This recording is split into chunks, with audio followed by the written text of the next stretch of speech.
저는 그 아름다운 커피라는 곳에서 2007년, 이쪽인가요? 2007년 네, 이제 입사를 이제 간신히 해가지고 2008년 1월 1일자로 제가 이제 입사 발령을 받아서 그 안국동에 있는 아름다운 가게 때부터 근무를 시작하게 되었습니다. 그리고 이제 초기부터 공정무역 사업을 위해서 이제 많이 세팅을 하게 됐고, 이제 뭐 작은 단체일 때부터 했어요. 그때는 공정무역 사업처에 저희 아름다운 가게 공정무역 사업처에 3명 있었어요. 그러니까 세 번째로 입사한 간사니까 뭐 처음 들어가면 뭐 영업하고 홍보하고 이제 전체 업무도 다 총괄 한번 이제 하고, 그리고 제가 이제 결정적인 터닝 포인트는 2013년도에 제가 네팔의 주재원으로 이제 1년 동안 발령을 받게 됐었어요. 그래서 저희 이제 한국의 공정무역 운동이 사실 처음에는 윤리적 소비 이런 거로 많이 하면서 이 커피가 되게 착한 커피예요 이러면서 이제 판매 이런 쪽을 많이 하게 되는데, 저희도 내부에 있으면서 사실 그 공정무역 이제 우리 생산자라고 일컫는 우리 파트너, 그러니까는 아직도 파트너로 들어오지도 못한 저개발 국가의 많은 농부들의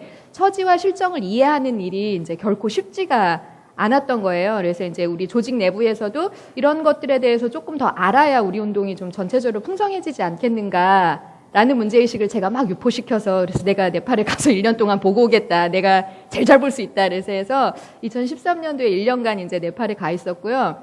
근데 이제 뭐 그런 어떤 생산지의 현장의 모습을 가장 잘 볼 수 있었던 거는 너무나 저한테 축복이었지만, 또 이제 1년 동안 굉장히 이제 불면의 밤들을 많이 보냈었어요. 왜냐면은 이제 이게 저희 이제 분들은 모든 소비자들이 제일 많이 묻는 게 한 컵에 얼만큼이 생산자의 몫이고 이걸 통해서 어떤 삶이 얼마만큼 변하는지를 굉장히 알고 싶어 하는데, 너무나 당연하지만 그 변화의 속도라는 게 저개발 국가에서는 이루 상상할 수 없을 정도로 늦거든요. 그러니까 이제 이 전모를 보지 못하면 그걸 전체를 이해하기가 굉장히 어려우세요. 그래서 저는 이제 2013년도에 이제 주재원에서 돌아오고 2014년도까지 이제 해외 근무를 하면서 굉장히 많은 이제 필드들을 보게 되면서 이제 이걸 어떻게 더 한국 사회에 잘 알릴 수 있을까, 그리고 이런 문제를 어떻게 조금 더 피부에 닿게 알리고, 사실 공정무역 운동이 처한 전체의 어떤 프레임을 보는 일에 좀 많이 집중을 하게 되었습니다. 그래서 이제 오늘은 이제 공정무역 막 어떤 굉장히 막 프랙티컬한 것보다는 전체 그림을 좀 이제 캡처해내는 것을 좀 이제 보여드리려고 하고요.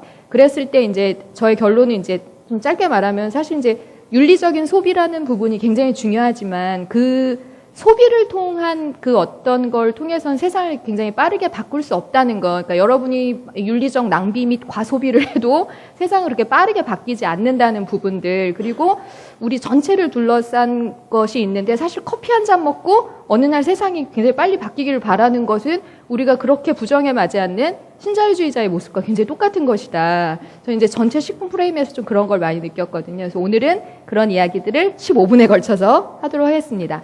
공정무역에 이제 둘러싼 여러 가지 이제 키워드가 있죠. 전 세계 빈곤 문제가 심각하다. 원조나 자선으로는 이 문제 해결이 되지 않는다. 그래서 어떤 개발 프로젝트가 필요하고 무역이 필요하고, 거기에 대표적인 작물들이 바로 이런 기호품, 상품 작물들인데, 근데 이제 이런 것들을 무역하다 보면은 신자유주의나 시장 개박, 특히 이제 농업이나 지적 재산, 특히 이제 한 나라의 일국의 주권과 관련 있는 부분들까지 모두 개방이 되면서 저개발 국가에 있는 사람들이 경쟁력을 되게 확보하기 어렵다. 이제 이런 부분들이 이제 문제의식의 기저에 깔려 있고, 그래서 가난한 생산자들과 이제 협동조합화를 촉진시키는 것, 그리고 이제 이게 선진국의 소비자들이 이제 여기와 이제 손을 내밀어서 연대하는 게 중요하다라는 게 보통 이제 전체 공정무역 운동의 프레임입니다. 그래서 결국 이제 원하는 그림은 어떻게 빈곤을 퇴치할까, 이제 이런 문제의식에 가닿게 되는데요. 저는 이제 네팔 가서도 그랬고 가기도 전엔 이제 왜 가난할까, 이제 이런 게 제가 늘 생각해요. 왜 저 나라가 부자일까를 연구했었으면 제가 진짜 부자가 됐을 것 같은데, 아까 뭐 신바다님 얘기하셨지만 MBA를 하고도 이렇게 가난하게 사는 사람이 이제 많지 않다, 우리나라에.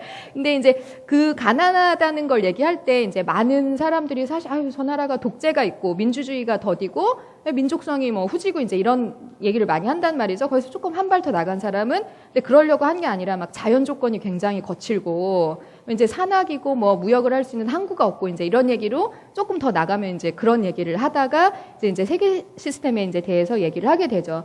저는 이제 이런 어떤 전 세계적인 부의 양극화를 이제 촉발시킨 것은 1492년에 콜럼부스가 이제 남아메리카를 정복하게 되면서 최초로 이제 삼각 무역을 통해 부의 이제 편중이 시작되는 거죠. 영국은 이제 계속 뭐 이제 아프리카에 노예를 데려다가 남미에서 카카오 농사를 짓게 하고 그걸 전 유럽에 뿌리고 그 이제 전 유럽에 뿌리는 과정에 수도원이 적극적으로 관여하고 이제 이런 과정들을 통해서 재부를 쌓고 그걸로 산업혁명을 일으킬 수 있게 되니까 한 번 부자로 딱 치고 올라가죠. 근데 이제 우리는 지금 일국에서도 더 이상 개천에서 용이 날 수 없다는 걸 아는데 이게 세제 체계 속에서도 굉장히 이제 비슷하게 되는 거죠. 그러면서 굉장히 많은 인재들을 강탈당했던 아프리카는 그러니까 그때 노예로 끌려갔던 사람들은 그래도 그 사회에서 가장 생산성이 좋은 남자와 여자였을 일을 해야 되니까요. 그런 사람이 일시적으로 수백만 명이 빠져나간 대륙에 미래가 있을까요? 네, 우리나라에서 갑자기 전쟁이 터져서 많은 사람들이 죽게 된 우리나라의 미래가 있을까요? 마찬가지라는 거죠. 그래서 물질적으로도 그런 발전의 기회를 그리고 정신적으로도 그런 발전의 기회를 상실하게 됩니다. 그렇다면 부자 나라는 이런 기회를 차고 올라가서 부자가 되는 건데 약간 다른 얘기인데 제가 이제 저희 네팔 커피가 이제 저희한테 굉장히 중요한 커피이고 우리 아름다운 커피에서 이 히말라야 선물이라는 브랜드가 커피 맛과 전혀 상관없이 굉장히 강력한 브랜드인데 지진이 굉장히 크게 나서 제가 이제 그것 때문에 되게 바쁜데 7월쯤에 이제 제가 피해지 조사를 갔었어요. 근데 정말 집이 다 무너졌어요. 하나도 남김없이 저희 그 커피 농가가 있는 신도팔촉 지역 450 농가는 다 무너졌어요. 그래서 이제 막 아이고 이제 한숨을 쉬는데 거기서 이제 잠깐 산악에 있는 마을에 있다 잠깐 아래로 내려오면은 그 와중에도 거기에 얼른 재건축을 하는 사람이 있어요. 한 알루미늄 판넬 막 세워가지고 10가구 살 수 있는 연립주택을 딱 짓는 사람이 있어요. 그러니까 이제 이런 재난의 시기에도 약한 사람이 당하는 데미지와 조금이라도 돈이 있을 때 기회를 차고 올라가는 사람은 되게 다르다는 거죠. 물론 이제 그거를 돌려서 말하면 기업가 정신일 수도 있고 이런 거는 있습니다만 그래서 아까 이제 얘기했듯이 이런 산업혁명과 그 다음에 제국주의 열강의 시대를 거쳐서 이제 부자들은 더 부자 나라가 되고 그리고 자국의 이익을 지키는 방식으로서 이제 무역 정책을 굉장히 공고히 하게 됩니다. 그래서 이제 1970년대부터 저희 나라는 IMF를 이제 한 90년대쯤 맞았지만 이미 아프리카의 이제 서아프리카 국가들은 1970년대부터 IMF나 월드뱅크를 통해서 자국의 산업을 다 구조조정 당하고 이제 농업을 다 이제 개방하게 되는 거죠. 그리고 그 이제 무역 체계가 WTO로 이제 외화되면서 특히 이제 우루과이 라운드나 이런 걸 통해서 여러분들이 기억하시는지 모르겠지만 제가 어렸을 때는 농민 집회가 되게 많이 있었어요. 이제 쌀 시장을 이제 막 개방하면 안 된다. 근데 이제 지금 저희 이제 개방의 수순으로 가고 있죠. 이제 FTA 되면서 개방의 수순으로 가고 괜찮다. 우리는 쌀에 600%의 관세를 붙일 거야라고 하지만 태국이나 이런 곳이 쌀이 굉장히 저렴하기 때문에 600%의 관세도 사실 이제 얼마 저희의 쌀을 지키지 못할 것이다. 예, 하면서 이제 무역은 점점 있는 사람들의 기득권을 지키는 방식으로 가게 되죠. 이제 여긴 제가 쉽게 쌀 들었지만 의약품. 예. 그러니까 이제 인도 같은 데서 만약에 의약품을 에이즈를 걸린 사람의 수명을 연장시킬 수 있는 어떤 칵테일 요법을 할 수 있는 의약품을 카피할 수 있는 권한이 있으면 좋지만 이제 그런 것들을 다 이제 저작권으로 묶어두게 되는 이제 그런 일들이 생기고 있습니다. 그래서 이제 이런 어떤 무역 속에서 벌어지는 극단적인 농업과 경제의 분계의 대표적인 작물이 바로 커피, 카카오, 면화입니다. 네, 사실 공정무역의 초창기에는 커피를 굉장히 중심으로 얘기를 했지만 저희가 이제 커피보다 사실 더 많이 쓰는 게 아마 여러분들 입고 있는 옷 속에 있는 면화라는 작물들이 어떻게 길러지는가를 알게 되면 더 이상 아마 이제 옷을 사기가 힘드실 거다. 저는 그래서 사실 이런 의류 산업은 진짜 개혁하기가 어렵거든요. 저는 덜 입는 게 진짜 방법이라고 생각하고 그래서 저의 친정 조직 아름다운 가게가 진짜 위대한 일을 해냈다. 이제 그런 생각을 좀 하고 있는데요. 예.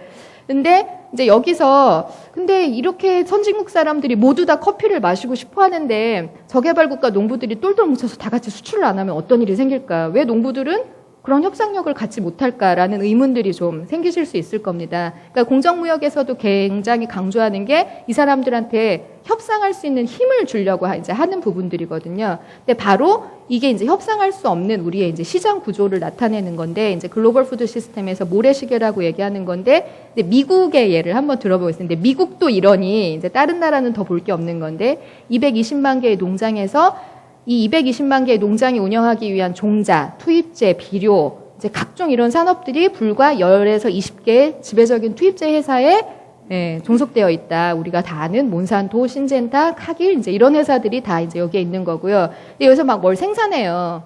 그리고 여기에 이제 소비자가 있어요. 여기서 이 소비자로 가는 이곳까지 우리 소비자들은 사실 이제 이런 생각을 하죠. 이마트나 홈플러스에 가면 이렇게 많은 브랜드가 있다니 내가 다 고를 수 있어. 그러나 그 브랜드는 사실 특정 MD에 의해서 또는 특정 생산물에 의해서 이미 이제 정해진 몇몇 제품으로만 이제 나오게 되는 것이죠. 근데 왜냐면은 바로 이제 이 소비자와 생산자가 만나는 이 곳에는 굉장히 작은 수의 식품 도매업체, 식품 가공 및 제조업체, 음료 소매업체 이제 이런 것들이 있다는 거죠. 그러니까 여기서 기획된 상품에 의해서만 우리의 먹거리가 굉장히 많이. 네, 한 좀 오래 지난 얘기지만 커피 믹스의 카제인 나트륨 논쟁을 잘 아실 거예요. 그래서 막 남양이 굉장히 카제인 나트륨 먹으면 막 큰일 나는 것처럼 해서 물건을 많이 팔았지만 사실 자기네 분유에는 아직도 카제인 나트륨을 넣거든요. 예. 근데 우린 다 그걸 보고 살진 않으니까. 근데 이제 이거를 보고 선택해야 되는 정도로 소비자가 지식을 갖출 수 있을까요? 사실 그럴 수 없어요. 그러면 세상에 공부해야 될 양이 너무너무 많아요. 우리 신바다 대표님은 그럼 사업을 할 수가 없어요. 이런 것처럼 사실 그게 필요 없는 그런 어떤 신뢰 시스템을 구축해야 되는데 바로 공정무역은 여기서 이 농장과 이런 어떤 공급사슬 시스템을 넘어서 이 농장과 이 소비자 사이에 직거래를 만드는 하나의 운동이 되는 겁니다. 그래서 공정무역을 설명할 때 여기서 직거래를 해서 싸요가 아니라 여기와 이 어떤 푸드 시스템에 가담하지 않는 것. 그래서 이 푸드 시스템의 어떤 균열을 내는 것이 공정무역에 있어서 중요한 하나의 논리가 될 수 있다라는 얘기를 해드리고요. 근데 이제 제가 아까 많은 나라를 돌아다녀 봤을 때 제가 이제 농부의 파업에서 승리한 두 나라를 봤으니 이제 콜롬비아 같은 경우가 협상력이 굉장히 뛰어나고 파라과이의 사탕수수 농부들이 이제 파업을 해서 이긴 적이 있어요. 근데 이제 사탕수수는 한 번도 보신 적이 없어서 상상이 좀 안 되실 테지만 사탕수수가 1년 동안 크면은 얘를 잘라서 바로 옆에 있는 공장에 갖다 주면 이걸 분쇄해서 설탕으로 만들어요. 그러니까 공장을 중심으로 이제 주변에 사탕수수 밭이 있는데 이제 이 공장은 그러니까 사탕수수 농부들이 안 주면은 이 공장도 살 수 없고 공장이 매입을 하지 않으면 사탕수수 농부들도 돈을 받을 수가 없어요. 근데 이제 그 이전까지는 계속 그 공장에 많은 어떤 그 기득권이나 아니면 이제 협상력이 있었지만 파라과이의 만두비라라는 이제 협동조합을 만들고 우리가 일제히 사탕수수를 납품하지 말자. 이제 이렇게 해서 한번 파업을 했어요. 불과 14일 만에 굉장히 높은 매입가를 얻을 수 있었죠. 그러니까 그런 어떤 협동의 경험이나 이런 부분들이 있으면 그런 것들이 많이 이제 학습이 되는데, 그래서 파라과이 같은 경우는 굉장히 이제 놀라운 사례였고, 콜롬비아의 이제 커피 섹터를 보면은 이제 이 FNC가 뭐냐면은 페더럴 나셔널레드 깔뚜라 콜롬보 뭐 이런 게 있어요. 그래서 콜롬비아 커피 생산자 협의회입니다. 우리나라로 치면 농협 같은 조직이에요. 그러니까는 콜롬비아는 커피 노동자가 워낙 많기 때문에 커피 산업을 거의 전매 산업처럼 관리를 해요. 그래서 수매도, 대출도, 커피를 수출하는 것도, 판매하는 것도, 동결건조 커피 만드는 거, 연구소 투입제 하는 것들이 다 이런 FNC, 그러니까 모든 커피 농민들이 회원으로 있는 이런 FNC라는 조직에 의해서 운영이 됩니다. 이 조직은 비영리 조직이고 농부들이 다 회원이니 회원의 이익을 위해서 움직일 수밖에 없는 거죠. 그리고 이제 여기서 놀라운 게 커피를 수출하는 기구를 여기 이제 가지고 있으니까 커피 수출은 늘 FNC를 통해서 돼야 돼요. 근데 이제 콜롬비아 커피의 가장 큰 특징은 굉장히 큰 물량을 움직일 수 있다는 거거든요. 근데 이제 세계적으로 프랜차이즈들이 굉장히 크게 움직이기 때문에 여러분 우리가 스타벅스에 가면은 뉴욕에서 먹었던 거랑 영등포에서 먹었던 거랑 맛이 똑같아. 뭐 이제 이런 게 좀 이렇게 스타벅스의 경쟁력이잖아요. 그런 정도의 물량을 스타벅스가 맛을 내기 위해서는 사실 콜롬비아나 브라질이 굉장히 중요한 생산기지가 되는 거죠. 근데 콜롬비아는 이걸 FNC에서 꼭 잡고 있으니까 예, 당연히 스타벅스는 FNC에 가서 아쉬운 소리를 해야 되는 거예요. 그만큼을 있어야 자기가 전 세계에 이제 다 뿌릴 수 있기 때문에 이제 FNC는 그런 협상력을 갖게 됐죠. 근데 이건 다시 말해서 또 뭐냐면은 콜롬비아에서 대통령 선거할 때 FNC에서 와서 인사해야 돼요. 왜냐하면 이거는 여기에 조직된 농민들은 다 표인 거예요. 민주주의 국가에서 예, 한 표인 겁니다. 그러면은 FNC가 우리는 이 후보를 지지해. 왜냐면은 이 사람이 우리 커피 농가에 이러저러한 좋은 정책을 해줄 거기 때문에 라고 얘기할 수 있는 거죠. 근데 이제 다른 공정무역 생산지 얘기도 보면은 가나와 코트디부아르가 똑같이 카카오 산업을 하지만 프랑스의 제빵제과의 회사에 독점되어 있는 코트디부아르의 농민의 처지와 그래도 국가가 전매 산업으로 운영하는 가나의 처지는 조금은 다를 수밖에 없는 거죠. 가나의 처지가 조금은 더 나은 거죠. 코트디부아르에선 이런 문제를 파헤치려고 했던 저널리스트가 제과회사에 의해서 죽임을 당할 정도의 그런 큰 이권이 움직이고 있습니다. 그래서 다시 공정무역에 적용해 보면 이렇게 어떤 생산자를 규합시키고 자신의 권리를 알게 해주고 그걸 통해서 싸움의 방법을 일깨워주는 것, 약한 사람한테 힘을 행사할 수 있는 도구를 주는 것, 그것이 바로 공정무역이 필드에서 할 수 있는 굉장히 또 유력한 개발 사업 중에 하나입니다. 그래서 직거래를 통해서 윤리적 소비자와 생산자를 직접 만나게 하고 생산지에서 이런 어떤 조합 활동들을 통해서 역량을 강화시키게 하는 게 공정무역 운동에서 굉장히 중요합니다. 예, 제가 여기서부터 설명을 하겠습니다. 그렇다면 지금 아까와 같은 예전엔 무역이 그냥 뭐 제조 상품이나 이런 것들을 교류했었는데 지금처럼 먹거리, 이불거리, 이제 면화, 그 다음에 또 지적재산권, 의료 이런 이제 권리들에 대해서 이제 모두 개방하려고 하는데 이런 것이 과연 가치 있는 일인가? 생산성을 향한 이제 무한 질주가 펼쳐진다. 그러면서 옛날엔 멕시코가 옥수수의 굉장히 많은 품종을 생산할 수 있었고 그래서 이제 멕시코의 옛날 그림 보면은 옥수수만 이제 신도 있고 사람들이 옥수수 자고 있는 이제 그런 문화적인 것들이 많았는데 이제 그런 게 다 없어지는 거죠. 그리고 오로지 이제 생산성이 좋은 것만 대표적으로 바나나도 캐번디시 품종으로 다 통일됐죠. 그 이전에는 미셸 그로우라는 품종을 했지만 이제 이게 그 원래 아프리카에서 바나나 나무는 한두 그루 있으면 굉장히 식량 문제 해결에 도움이 되는 건데 이거를 선진국 사람들이 죄다 먹고 싶어 하면서 더 단일하게 더 많이 키우기 위해서 했던 일들이 이제는 아프리카 사람들의 식량 문제에도 악영향을 끼치고 이제 이걸로 인해서 굉장히 많이 퍼진 곰팡이 때문에 바나나는 절멸의 위기에 이르는 거죠. 남미의 커피 농장에도 로야라고 하는 이런 어떤 질병들로 인해서 커피들은 굉장히 이제 고통을 받고 생태 취약성 문제가 있고 그리고 이제 이게 미국과 멕시코 사이에 이런 FTA 같은 것들을 통해서 이건 사실 이제 농업이나 시장 개방이라고 얘기하지만 실제로는 다 아는 거죠. 이제는 멕시코에서 미국으로 넘어가는 거는 불법 이주 노동밖에 없다는 것. 미국 입장에서는 멕시코 노동자를 정당한 가격으로 쓰고 싶을까요? 그렇지 않을까요?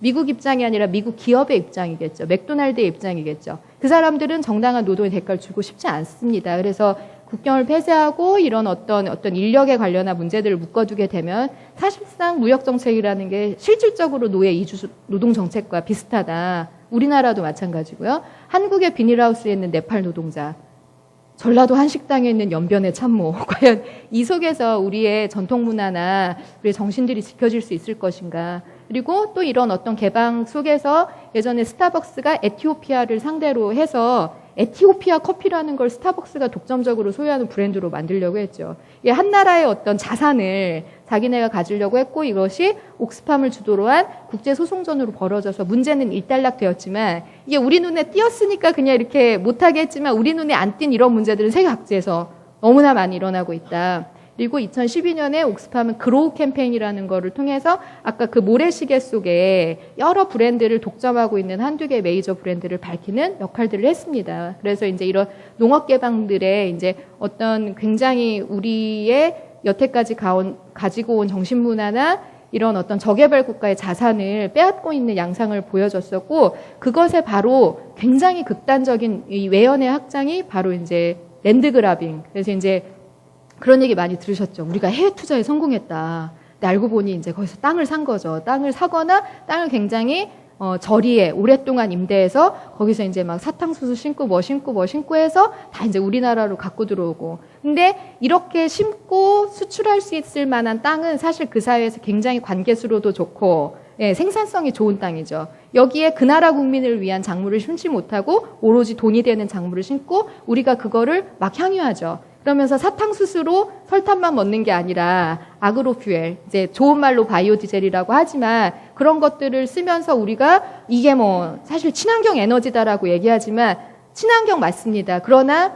예, 그것이 이제 침탈한 그 저개발 국가 사람들의 주권과 식량에 대한 권한의 문제는 그 누구도 해석할 수 없는 거죠. 그러니까 친환경 제품 중에 되게 정체와 앞뒤가 안 맞는 제품들이 이제 점점 늘어나고 있다. 그래서 제가 이제 이 얘기를 드리는 이제 넓은 문제에서 배경하는 거는 저희가 다 사회경제적 영역에 몸담고 있는데 사실 앞뒤 전후 맥락 없이 너무 특정한 문제의식을 캡처해냈을 때 그게 자기랑 되게 이율배반적인 결론을 낼 때가 있어요. 그러니까 최근에 이제 어떤 일이 있었냐면은 유니세프에서 이제 이 아동 구호 단체잖아요. 굉장히 큰 아동 구호 단체인데 이분들이 지금 이제 모 큰 마트랑 해서 어떤 이제 불공정 무역 커피에다가 이제 1% 기부금을 받는 이제 이런 일을 하는 거죠. 그래서 이제 제가 5일 전에 유니세프에 메일 써가지고 유니세프는 이제 아동의 권리를 지키는 기관인데 이 커피를 통해서 지금 기부금을 받고 있는데 이 커피에 일체 어린이 노예 노동을 포함해서 당신들이 하는 운동에 위배되지 않는다는 걸 확신하냐?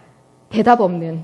그래서 근데 이제 담당자가 전화해가지고 이제 이마트 담당자도 바뀌고 뭐 자기도 담당자가 바뀌어 있어서 사실 잘 모르겠다 이제 이런 말씀을 하시고 담당자에서 지금 뭔가 답변하기 너무 곤란하다 이제 이런 말씀을 하셨죠. 근데 이제 우리 주변에 이런 게 되게 많이 있어요. 우리가 사회적으로 약한 자를 돕는다고 하지만 굉장히 패스트 패션 옷 입으면서 방글라데시 노동자 착취하는 우리도 모르게 범죄에 가담하는 경우가 굉장히 많다. 저는 사회적 기업 업계에서 이런 것들이 좀 빨리 각성이 돼야 된다는 생각을 하고 있습니다. 예. 최초에 제가 우리 공정무역 운동에서는 이제 이런 키워드들이 굉장히 중요하다라고 얘기했습니다. 저는 우리 공정무역 운동뿐만 아니라 사회적 기업 업계 다음에 두 가지를 더 추가하고 싶습니다. 예.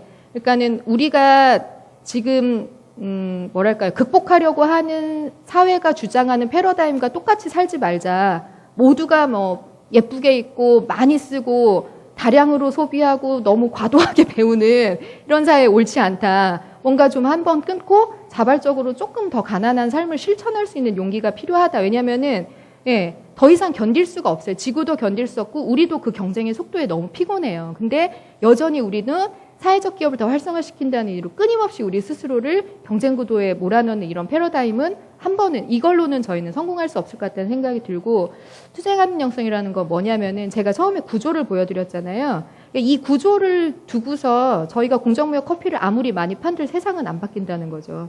구조에 대해서 정확하게 인식을 해야 이 구조를 바꿀 수 있는 논리도 그리고 사람을 설득할 수 있는 이론도 나오는 건데 우리는 너무나 작은 부분 하나를 통해서 그러니까 소비자는 더 작은 걸 원하는 거예요. 이 컵을 팔면 얼마가 돌아갑니까?